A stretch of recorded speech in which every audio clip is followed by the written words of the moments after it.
இவ்வளவு தூரம் கட்டுவதற்கு கர்த்தர் உதவி செய்தார். ஆனால் கடனே வாங்கின கிடையாது. நான் இதெல்லாம் உங்களுக்கு பிரயோஜனமா இருக்குன்னு நான் சொல்றேன். நீங்க விசுவாசத்தில் ஊழியம் செய்யும் போது அது வெளிநாட்டு பணமும் வாங்கல. நான் வெளிநாட்டு பணத்தை நான் கேட்கறதும் இல்லை. எனக்குன்னு இது வரைக்கும் நான் ஒரு சொத்தோ வீடோ சொந்தமா வாங்கல.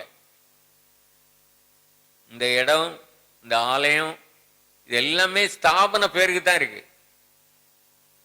எனக்கு பேருக்கோ பிள்ளைகள் பேருக்கும் ஒன்றும் இல்லை. அப்படித்தான் இது வரைக்கும் நான் ஊழியம் செய்யிட்டு வரேன். என்ன பொறுத்த அளவில் சாட்சி சொல்றேன். ஏன்னா சிலர் சொத்தெல்லாம் வாங்கியிருக்காங்க, வீடெல்லாம் சிலர் சொந்தமாக வச்சுக்கிடுவாங்க. நான் அப்படி செய்தது கிடையாது. இதுவரைக்கும் அப்படி இல்லை, இன்னும் அப்படி கிடையாது. ஏன்னா நம்ம எல்லாமே கர்த்தருக்காக. அப்பதான் தேவனுடைய ராஜ்யத்தில் நமக்கு என்ன இருக்கு? பிரதிபலன் இருக்கு. தேவனுடைய ராஜ்யத்தில் பொக்கிஷத்தை சேர்த்து வைக்கணும்னு சொல்லிக்கல, அது இப்படிதான். ஆகவே இதை நீங்க மனசுல வச்சுக்கணும்.